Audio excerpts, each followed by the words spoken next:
Hello my dear friends, welcome to Genic education. So पिछले video तक हमने number systems के बारे में डिस्कस किया और जिस तरह के क्वेश्चंस आते हैं उसमें से कुछ टाइप ऑफ क्वेश्चंस हमने सॉल्व करे। That is sufficient for you and remaining is you need to practice, because जो क्वेश्चंस आते हैं वो कोई बहुत डिफिकल्ट लेवल के नहीं आते, जैसे कि मैंने पहले भी बताया। सो जो थोड़े से टिपिकल होते थे वो हमने डिस्कस करे, बाकी के नॉर्मल इक्वेशंस बेस्ड क्वेश्चन होते हैं, you can solve them easily. अब हम मूव करते हैं, नेक्स्ट इज सिंप्लीफिकेशन। तो सिंप्लीफिकेशन में क्या है, अल्टीमेटली आपको एक एक्सप्रेशन दे दिया जाएगा, एक algebraic expression, and you need to simplify it. तो आप बोलेंगे इसमें बहुत बड़ी चीज़ क्या है? इसमें बड़ी चीज़ सिर्फ ये है कि अल्टीमेटली जो ऑपरेटर्स होते हैं, arithmetic operators, that is plus minus divide and multiply, तो ऑपरेटर्स का सही यूज करना, that is very important. Okay, you need to be very very clear with what is the priority of operators. For example, अगर मैं एक simple सा expression लिखता हूँ 2 × 3 - 4, सो ऑब्वियसली बात है कि यहाँ पर मैं 3 और 4 में से जो सब्ट्रैक्शन का साइन है इसको पहले ऑपरेट नहीं कर सकता, बिकॉज प्रायोरिटी जो है वो मल्टीप्लिकेशन की ज़्यादा होती है सब्ट्रैक्शन से।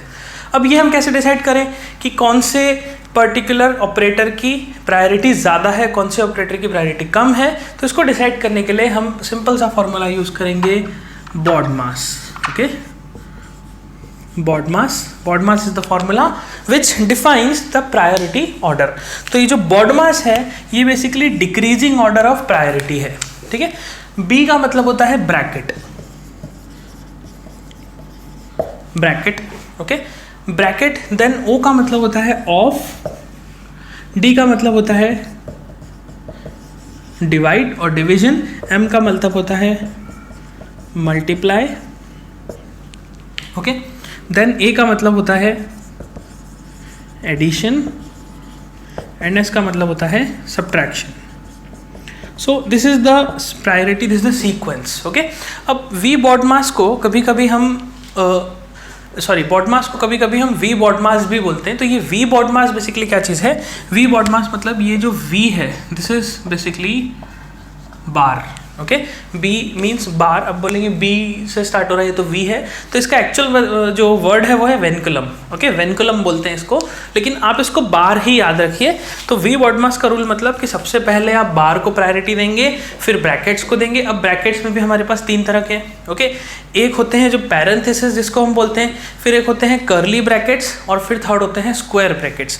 तो पैरेंथेसिस, कर्ली ब्रैकेट्स और स्क्वायर ब्रैकेट्स का भी ऑर्डर ऑफ प्रायोरिटी रहता है कि सबसे ज़्यादा प्रायोरिटी पैरेंथेसिस की होगी, उसके बाद कर्ली ब्रैकेट्स की होगी, एंड थर्ड स्क्वायर ब्रैकेट्स की होगी, okay. So this is the sequence of priority. So you need to solve the bar first, then brackets, brackets में भी ये सीक्वेंस में ब्रैकेट्स होंगे। उसके बाद आप सॉल्व करेंगे ऑफ को। ना ऑफ क्या चीज़ है? ऑफ मतलब simply it's a kind of multiplication, okay. जैसे कि 2 of 3 लिखा है तो 2 of 3 मतलब 6, 3 × 2 is 6, 2 × 3 is 6। तो this is nothing but a case of multiplication. But ये अलग क्यों है? Because of calculate something different, और we can say physical meaning जो होता है उसका वो एक अलग यूजेज में आ जाता है। हालांकि मैथमेटिकली ऑफ और मल्टीप्लाई में कोई अंतर नहीं है, तो इसलिए हम ऑफ को भी यही समझेंगे कि है मल्टीप्लिकेशन ही, बट इसकी प्रायोरिटी ज़्यादा है compare to multiply. Then of के बाद आता है divide, then multiply, add and subtract. So this is the priority list of solving simplification, okay. अब ये जो चीज़ है इसके ऊपर अपन एक क्वेश्चन को देखते हैं, देखिए, ओके। सो जस्ट इमेजिन कि हमारे पास ये एक एक्सप्रेशन है। Now we need to simplify this expression. Now this expression will be simplified on the basis of this priority list. सबसे पहले हम क्या देखते हैं यहाँ पे, अगर हम दो एक्सप्रेशन को देखें तो ये न्यूमरेटर और डिनोमिनेटर में डिवाइडेड है, तो अब न्यूमरेटर को सेपरेटली सॉल्व कर लीजिए, डिनोमिनेटर को सेपरेटली। हमारे पास न्यूमरेटर में 3 ऑपरेटर्स हैं, subtraction, multiplication and addition, okay. और डिनोमिनेटर में 2 ऑपरेटर्स हैं, माइनस, सब्ट्रैक्शन एंड डिवीजन। तो सबसे पहले न्यूमरेटर की बात करें तो यहाँ पर हमें क्या दिखता है? सब्ट्रैक्शन, मल्टीप्लिकेशन, डिवीजन में हाईएस्ट प्रायोरिटी किसकी है? हाईएस्ट प्रायोरिटी है मल्टीप्लिकेशन की। तो इसका मतलब सबसे पहले ये मल्टीप्लिकेशन को सॉल्व करेंगे, तो 48 minus, now 12 3s are 36 and plus 9 upon, उसके बाद यहाँ पे देखेंगे हम, दिस इज 12 माइनस, अब नाउ डिवीजन और सब्ट्रैक्शन में डिवीजन की प्रायोरिटी ज़्यादा है, तो 9 डिवाइड बाई 3 मतलब यहाँ पे हम लिख देंगे 3, okay, something like this. Now अब ये एक्सप्रेशन हमारे पास आ गया, देखिए यहाँ पे ध्यान से। अब now solving this is very easy, now you can easily simplify this. 48 minus 36 आप कर सकते हैं। अब यहाँ पे कोई प्रॉब्लम नहीं है, यहाँ पे आप इजीली कर सकते हैं। ओके, अब सवाल मन में ये आएगा कि यहाँ पे तो ये सब्ट्रैक्शन है और यहाँ पे ये एडिशन है, तो फिर इसमें एडिशन की प्रायोरिटी ज़्यादा है, तो फिर यहाँ पे हमें पहले तो एडिशन कर देना चाहिए। तो इसका क्या ये मतलब है कि मैं 36 में 9 को जोड़ दूँ? क्या मैं ऐसा कर सकता हूँ? नहीं, ऐसा नहीं कर सकता। उसका रीज़न क्या है? क्योंकि ये जो टर्म है ये 36 सेपरेट नहीं है, ये कुछ इस तरह से है। ओके, 48 प्लस माइनस ऑफ 36 है ये। ओके, तो आपको ये चीज़ खास तौर पे ध्यान रखनी है, यहाँ पे गलती हो सकती है, चांसेस हैं गलती होने के। तो ये एक्सप्रेशन कुछ इस तरह से है। Now you can simplify this. Okay, now you can you can add 48 and 9, so this will give you 57 and minus 36 and simply subtract the denominator 12 minus 3. Okay, तो इसका आंसर बताइए क्या आ रहा है? बड़ा सिंपल सा है। ओके, सो इस तरह के सिंप्लीफिकेशन क्वेश्चन आ सकते हैं। आप देख सकते हैं ये है तो सिंपल, कोई प्रॉब्लम नहीं है, बट गलती यहाँ पर हो सकती थी कि ऐसा अपन कर देते, अपन एडिशन कर देते। अगर सिर्फ और सिर्फ अपन वी बॉडमास को एग्जैक्टली फॉलो करते तो वी बॉडमास तो फॉलो होएगा ही होएगा, लेकिन साथ में आपको ये ध्यान रखना है कि जो एक्सप्रेशन लिखा हुआ है वो किस फॉर्म में लिखा हुआ है। ओके, वो भी एक बहुत ही इंपॉर्टेंट चीज़ है, इसे नोट कीजिए। एक और क्वेश्चन देखते हैं। ओके, सो चलिए नेक्स्ट सेकंड एक्सप्रेशन ये हमारा, इसको सिंप्लीफाई करना है। सो क्वेश्चन यही आता है, simplify the expression and you will get this. Now let's simplify this. और सिंप्लीफिकेशन के लिए हम सबसे पहले देखते हैं ऑपरेटर्स क्या क्या है यहाँ पे। तो डिवीजन है, सब्ट्रैक्शन है, एडिशन भी अवेलेबल है और साथ में ब्रैकेट्स भी अवेलेबल है। और ब्रैकेट्स में पैरेंथेसिस भी है, कर्ली ब्रैकेट भी है और स्क्वायर ब्रैकेट भी। तो सबसे प्रायोरिटी ज़्यादा किसकी है? पैरेंथेसिस की। तो पहले आप सभी एक्सप्रेशंस में पैरेंथेसिस को सिंप्लीफाई कर लीजिए। तो इसको हम सिंप्लीफाई करेंगे कुछ इस तरह से कि 3 then division to the square bracket. Now 8 minus 5 is what? It is 3 divided by then a curly bracket. Now 4 minus 2 is, this is 2 divide by, now we have to solve the again a parenthesis. तो 2 plus 8 by 13 कितना हो गया? 8 13 2s are 26 and when you add 8, so how will you add 8? Add 10 subtract 2. Okay, mental calculation. So 34 by 13. अब ये हो जाएगा 34 by 13, कुछ इस तरह का expression. Okay, so now we can write it like this. Now let's see अगली priority किसकी है। हमें दिखता है डिवीजन भी है, कर्ली भी है और स्क्वायर ब्रैकेट्स भी है।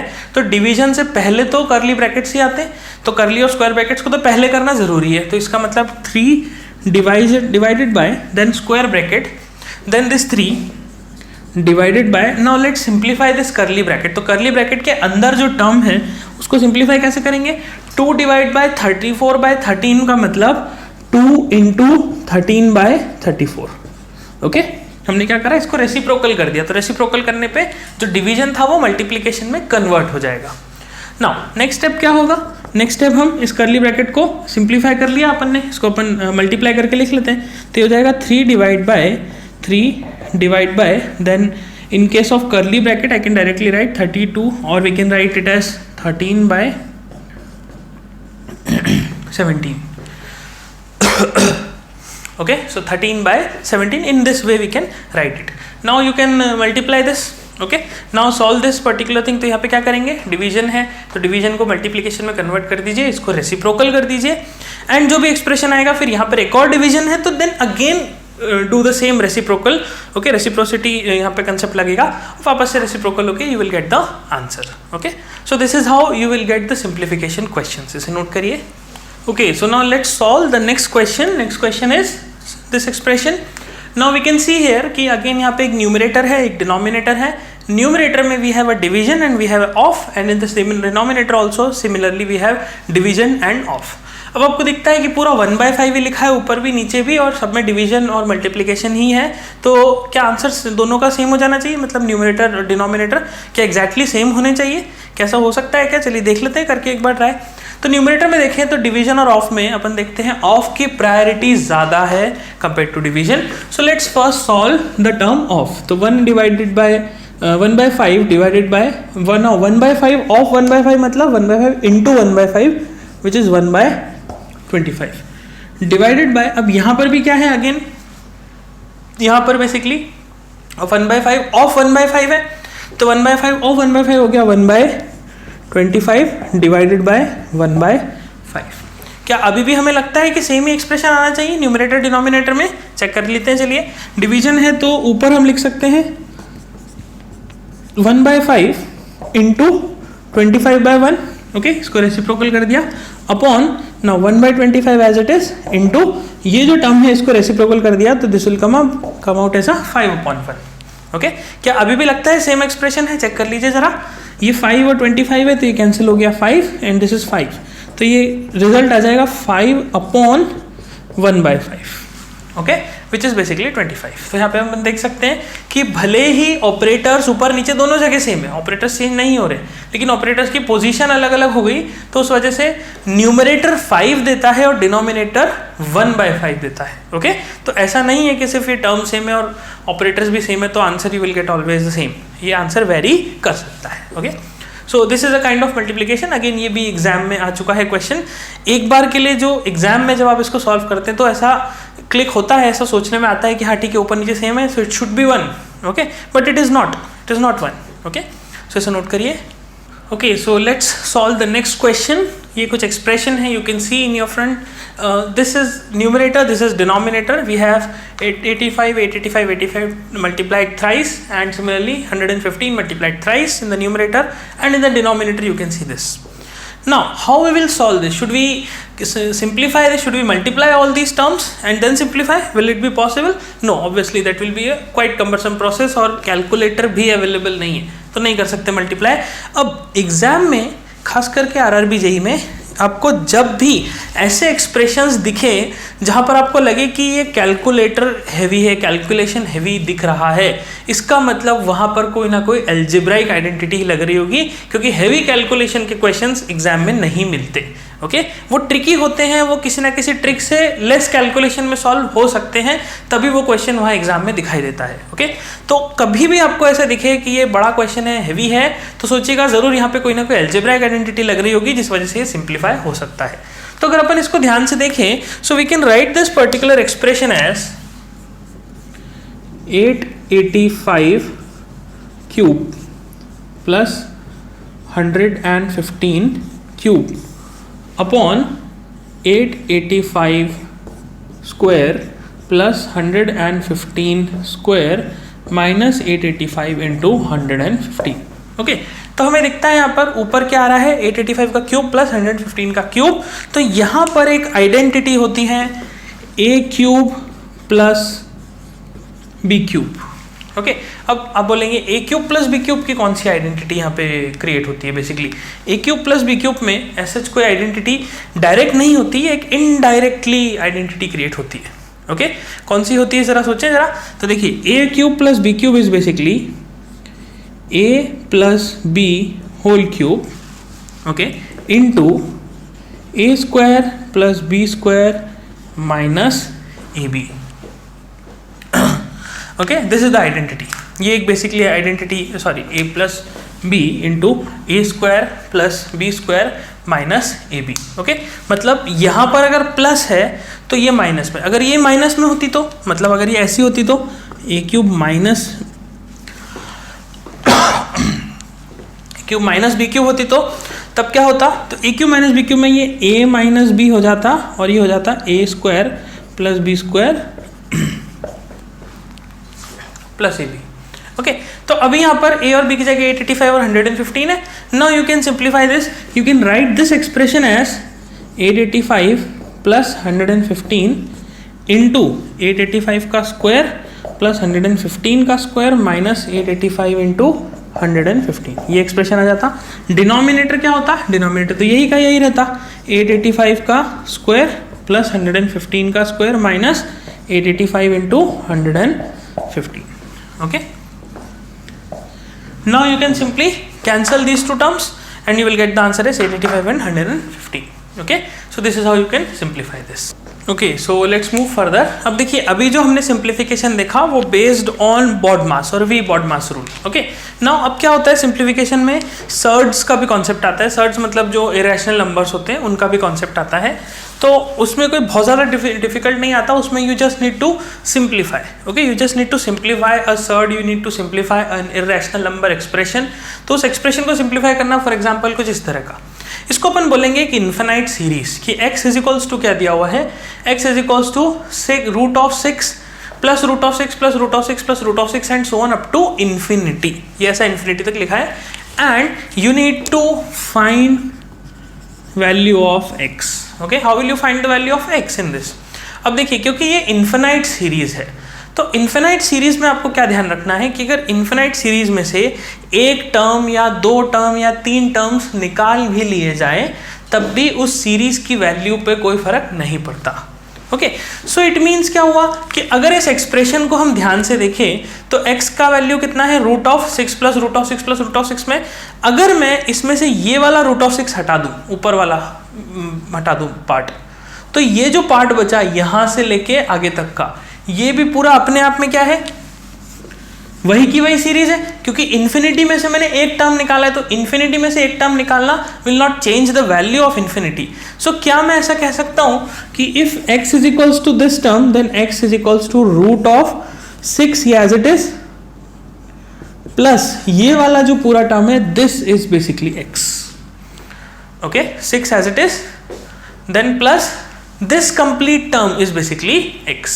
Now you can simplify what is the value of x. Now you can calculate, this is basically x square is equals to 6 plus x. Now you can determine the value of x. तो obvious सी बात है, यहाँ पे दो value आएंगी, आपको choose करना है कि कौन सी वैल्यू हो सकती है. एंड ऑब्वियस सी बात है कि यहाँ पर जो x का वैल्यू है वो निगेटिव नहीं हो सकता, बिकॉज x का वैल्यू किस चीज पे डिपेंड कर रहा है, x का value is basically the square root of some value.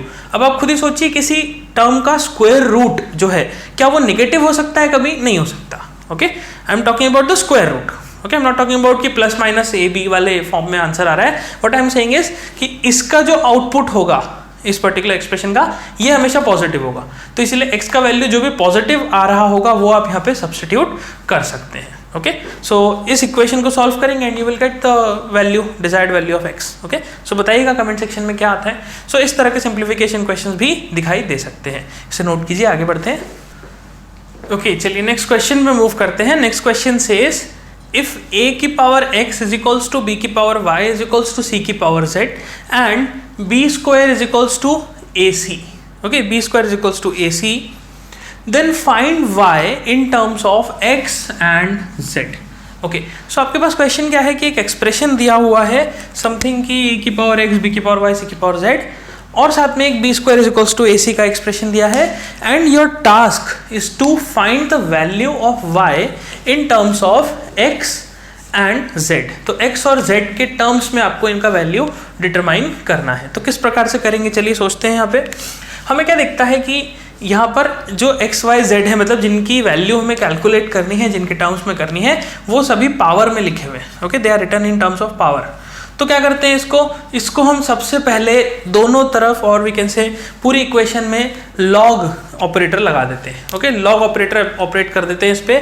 तो अगर मैंने इस पे लॉग ऑपरेटर ऑपरेट किया तो ये बन जाएगा x log of a is equals to y log of b is equals to z log of c. Okay, in this way ये हमारे पास एक्सप्रेशन आ जाएगा. Okay, x log of y log of b log of c. Now अब हम यहाँ पे क्या देखते हैं, एक एक्सप्रेशन है हमारे पास b square is equals to a c. कुछ इस तरह का एक्सप्रेशन है कि बी स्क्वायर मतलब ए सी के बराबर है. तो हम देखते हैं, देखिए x log of a is equals to y. अब b की जगह पे क्या लिख सकते हैं, log ऑफ ए सी की power half is equals to z log of c. कुछ इस तरह से लिख सकते हैं यहाँ पे, ए सी की पावर हाफ, क्योंकि बी स्क्वायर की वैल्यू ए सी है तो बी की value half of A C की पावर 1/2. ओके, नाउ अब यहाँ पर अगर अपन देखें तो x log of a is equals to y, और we can say y/2 log of a plus log of c is equals to z log of c. Okay, ये हमने क्या किया, ये पावर 1/2 था, ये तो आगे ले आए, और log AC, तो log xy क्या होता है, log x plus log y हो जाता है. तो इसलिए ये log x log of a plus log of c हो जाएगा यहाँ पे. अब हमें क्या करना है, अब देखिए ये एक्सप्रेशन आ गया, तो अब तो बड़ा इजी है, अब तो कुछ भी नहीं है इसमें, कैलकुलेशन ज़्यादा बचा नहीं है. आपको y को निकालना है इन terms of z and x. तो क्या करेंगे, पहले इन दोनों को इक्वेट कर लीजिए. ओके, फिर इन दोनों को इक्वेट कर लीजिए, और फिर जो भी log a और log c का वैल्यूज आता है वो इस एक्सप्रेशन में सब्स्टिट्यूट कर दीजिए and you will get the result. It's very simple. Okay, so in this way you can simplify this. आगे का कैलकुलेशन आप कर सकते हैं, अब कुछ भी नहीं बचा है, बहुत ही ईजी है. 2 इक्वेशंस बनानी है, सिंप्लीफाई करना है. ऑप्शंस में मुझे बताइएगा कि आपका आंसर आता है. ओके, उसके बाद अपन चेक भी कर लेंगे. सो इस तरह से क्वेश्चंस भी सिंप्लीफिकेशन में मिल सकते हैं. इसे नोट कीजिए, आगे बढ़ते हैं. ओके, चलिए अगले क्वेश्चन पे मूव करते हैं. Next question is this expression, this third. Okay, now you can see यहाँ पे हमारे पास मल्टीपल स्क्वायर रूट के टर्म्स हैं. Okay, and we need to simplify it. Okay, now how we will simplify, let's see. हम देखते हैं सबसे पहले कि यहाँ पे क्या क्या चीज़ें कैंसिल आउट की जा सकती हैं. जैसे कि ये है 18 है, तो मैं यहाँ पे इसको 18 में से 18 को लिख देता हूँ 9 इंटू 2 अपॉन 12 को लिख देते हैं 4 इंटू 3. ओके, 9 इंटू 2 और 4 into 3 minus 8. No what is 75? 75 is 25 into 3. 25 into 3 upon 16 into 2. Okay, 16 into 2 कुछ इस तरह से लिख सकते हैं इसको. Plus now this is 9 root 2 upon root 3. तो यहाँ पे तो कोई चेंज होना ही नहीं है. लेकिन यहाँ पे देखिए सिंप्लीफाई क्या कर सकते हैं, इसमें से 2 बाहर निकाल लेंगे. 4 जो है स्क्वायर रूट करके तो 2 आ जाएगा, और इसमें से 3 बाहर निकालेंगे तो 4 इंटू 3 रूट 2 अपॉन यहाँ पे क्या बन जाएगा 2 root 3. Okay, minus 8 into 5 into root 3 upon यहाँ पे आ जाएगा 4 रूट 2. ओके, कुछ इस तरह का expression. Then plus 9 root 2 upon root 3. ये तो वैसा ही रहेगा. अब यहाँ पे क्या दिखता है हमें कि ये कैंसिल आउट हो जाएगा, यहाँ पे टर्म्स कैंसिल आउट हो जाएंगे. तो 2 ये 2 टाइम्स आ जाएगा. देन ये 4, this is 2 times. Now this are 3 2s are 6 root 2 by root 3 आ जाएगा. माइनस यहाँ पे कितना हो जाएगा 5 2s are 10 root 3 upon root 2. Okay, then plus 9 root 2 upon root 3. So you can see यहाँ पर अल्टीमेटली क्या हो रहा है, कुछ इस तरह से एक्सप्रेशन आ गया. Now 6 root 2 upon root 3 and 9 root 2 upon root 3 ये दोनों ऐड हो जाएंगे तो 15 बेसिकली रूट 2 अपॉन रूट 3 आ जाएगा. ओके, तो इसको हम यहाँ लिख देते हैं, चलिए कैलकुलेशन में. तो 15 root 2 upon root 3 minus 10 root 3 upon root 2 कुछ इस तरह से आ गया. तो क्या ये हमारा आंसर हो गया फाइनल? क्या हम बोल सकते हैं इसको आंसर है ये? नहीं, ये आगे भी सॉल्व हो सकता है, इसको सिंप्लीफाई किया जा सकता है. ओके, इसको एक इंटीजर के फॉर्म में भी कन्वर्ट किया जा सकता है. कैसे? देखिए यहाँ पर क्या है 15 है, नीचे रूट 3 है. अगर मैं 15 को सिंप्लीफाई करूँ तो मैं 15 को लिख सकता हूँ 5 इंटू 3 और रूट 2 अपॉन रूट 3. ओके, ये वाला एक्सप्रेशन को ऐसा लिख सकता हूँ. माइनस नाउ 10 को क्या लिख सकता हूँ 5 into 2 into root 3 upon root 2 कुछ इस तरह से लिख सकता हूँ. अब यहाँ पर आप इसको सिंप्लीफाई कर सकते हैं कैसे, रूट 3 यहाँ पे कैंसिल आउट हो जाएगा तो 5 रूट 3 इंटू रूट 2 आ जाएगा. माइनस अब यहाँ पे रूट 2 और ये 2 कैंसिल हो जाएगा तो 5 रूट 2 इंटू रूट 3 आ जाएगा.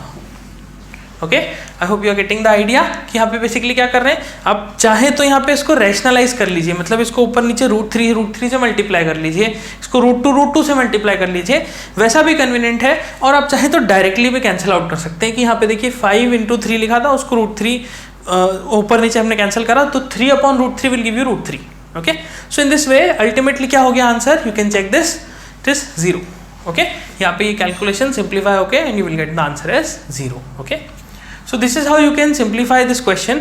हमने क्या करा, सिंपल हमने ये देखा कि ब्रैकेट में मतलब जो स्क्वायर रूट के अंदर जो टर्म्स थे वो किस लेवल तक सिंप्लीफाई किए जा सकते हैं. तो जिस लेवल तक सिंप्लीफाई किए जा सकते थे तब तक हमने उसको सिंप्लीफाई किया, और जहाँ पर नहीं हो सकता था और डिटेल में तो उसको फिर हमने रैशनलाइज कर लिया and will get this answer.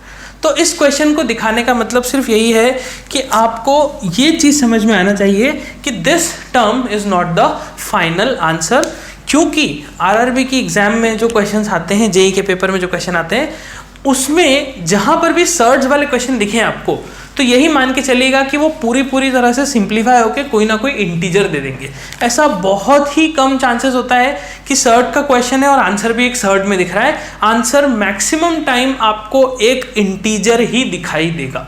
Okay, सो अगर इस तरह का ऑप्शन निकलता है तो उसमें आपको ऐसा भ्रमित नहीं होना है, आपको वहाँ पे सोचना है और उसको थोड़ा सा और सिंप्लीफाई करके देखना है कि किस लेवल तक वो जा सकता है. ओके, सो इसे नोट कर लीजिए. ओके, चलिए नेक्स्ट क्वेश्चन पे आते हैं. Next question for simplification is if a की power b is equals to 64 where a and b are positive integers then what is the value of a minus b to the power a plus b minus 4? Okay, then you need to find what is the value of this expression a minus b to the power a plus b minus 4. Now how will you determine this? हमें क्या करना है, देखो यहाँ पर अब simple सी बात है, अगर आपको जब भी ऐसा कोई क्वेश्चन मिले जहाँ पर सिर्फ एक ही कंडीशन है और दो वेरिएबल, ओके, तो एक ही कंडीशन है ये वाली, लेकिन वेरिएबल्स दो हैं इस बार, तो एक कंडीशन दो वेरिएबल में आपको क्या करना है कि उस कंडीशन को इस तरह से सिंप्लीफाई करना है कि आप कैसे भी करके दोनों वेरिएबल्स का वैल्यू डिटरमाइन कर पाए. ओके, तो आपको ये सोचना है कि 64 को कैसे ब्रेक किया जाए कि किसी नंबर की पावर को रखने पे 64 मिल जाए. ओके, मतलब 64 को एक ऐसे सिंगल नंबर में ब्रेक करना है जिसको मल्टीपल टाइम्स मल्टीप्लाई करने पे 64 बन जाए. तो देखिए 64 कैसे बन सकता है अपन ये समझ लेते हैं. 64 दो तरीके से बनता है, हम देखते हैं 4 इंटू 4 इंटू 4, ऐसा कर दिया जाए तो भी 64 बनता है. देन 64 ऐसा भी बन सकता है 8 इंटू 8. देन 64 ऐसा भी बन सकता है 2 into 2 into 2 into 2 into 2 into 2, कुछ इस तरह से बन सकता है. तो अगर हम तीनों एक्सप्रेशंस को देखें तो पहला एक्सप्रेशन क्या है 4 की पावर 3, इसका मतलब a का वैल्यू 4 b का वैल्यू 3. दूसरा एक्सप्रेशन है 8 की पावर 2, इसका मतलब a का वैल्यू 8 और b का वैल्यू 2. तीसरा एक्सप्रेशन है 2 की पावर 6, ओके, 2 की पावर 6 विच मीन्स a का वैल्यू 2 एंड b का वैल्यू 6. अब हम कैसे पता लगाएं कि कौन सा सही है? तो ये डिटरमाइन करने के लिए हम क्या करते हैं, हम तीनों को यूज करके a माइनस बी की power a plus B minus 4 determine करने की कोशिश करते हैं. तो किस तरह से करेंगे, चलिए यहाँ पे देखते हैं. पहले वाले केस में a माइनस बी मतलब 4 माइनस 3 की पावर 4 प्लस 3 माइनस 4 निकाल लेते हैं, तो ये 1 हो जाएगा और 1 की पावर कुछ भी डाल देंगे तो अल्टीमेटली 1 ही आ जाएगा. उसके बाद दूसरा एक्सप्रेशन देखते हैं, यहाँ पे 64 था ये, हाँ. दूसरे एक्सप्रेशन में क्या है 8 माइनस 2, तो 8 माइनस 2 की पावर 8 प्लस 2 माइनस 4 हो जाएगा. तो 8 माइनस 2 कितना होता है, दैट इज 6, और 6 की पावर में क्या आ रहा है देखिए यहाँ पे, दिस इज 10 माइनस 4 इज 6, तो ये तो 6 की पावर में 6 आ रहा है. तीसरा एक्सप्रेशन क्या है a माइनस बी में 2 माइनस 6 की पावर 2 प्लस 6 माइनस 4, मतलब माइनस 4 की पावर दिस विल बी 4, तो माइनस 4 की पावर और 4 की पावर 4 लेंगे तो वो 256 आता है, तो ये आ जाएगा 256. तो आप देखिए इन तीनों में से कौन सा ऑप्शन मैच कर रहा है, क्योंकि a और b उसने क्या बोला पॉजिटिव इंटीजर्स है, हमने a और b को पॉजिटिव इंटीजर्स ले लिया, लेकिन इन तीन एक्सप्रेशंस में से कौन सा आंसर यहाँ पे मैच होता है. यहाँ पे देखिए नन वाला ऑप्शन कोई सा नहीं है ऐसा. ओके, यहाँ पे हमें सीधा दिखता है 0 1 2 या फिर 1/2, so definitely the correct answer is 1/2. Okay, so this way you can simplify. तो यहाँ पे याद करने का पॉइंट क्या है कि अगर क्वेश्चन में सिर्फ एक कंडीशन दी है तो आप क्या करेंगे, उसी एक कंडीशन से मल्टीपल केसेस बना सकते हैं. ओके, यहाँ पे कंफ्यूज होने का जरूरत नहीं है कि अपन ऐसा सोचने लग जाए यहाँ पे कि अच्छा एक ही a और b है तो यहाँ पे फिर हम a और b का वैल्यू कैसे निकालें. तो इसको यूज करके a और b नहीं निकालना है, इसकी तो हमें वैल्यू डिटरमाइन करनी है. ओके, इसको ऐसा नहीं करना है कि इज इक्वल्स टू k ले लिया और फिर सिंप्लीफाई करे जा रहे हैं और a और b का वैल्यू निकाल रहे. This should not be the case. Okay, so this is how you can simplify this question. मैंने स्टार्टिंग में भी आपसे कहा बेसिकली जेईई का एग्जाम एक स्पीड टेस्ट है, इसमें क्वेश्चंस का लेवल डिफिकल्ट नहीं होता, ट्रिकी होता है थोड़ा सा, लेकिन बहुत कैलकुलेटिव नहीं होता. आप देख सकते हैं कि बहुत ज़्यादा कैलकुलेशन नहीं है. Okay, so you can note this.